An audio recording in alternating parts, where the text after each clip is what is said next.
Hello everyone, in this video I will show you how to add HTML code to Shopify. Right? So to do this, first of all, you have to go and click on your online store, which you can see here on the left side.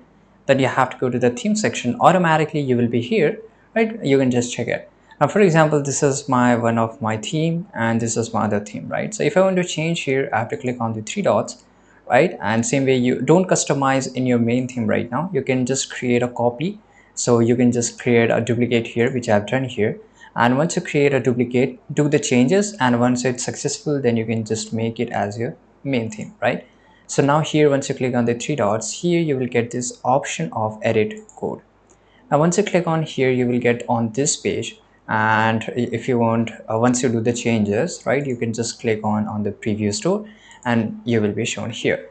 Right now, if you want to change here, for example, if you want to change the theme, right, so you can just go and click on here, and this is a basically HTML code, as you can see here, right? So yeah, as you do know that all our website is done on the coding on the basis of HTML, that is called the skeleton of a website basically, and the css which you can basically to design the website, right?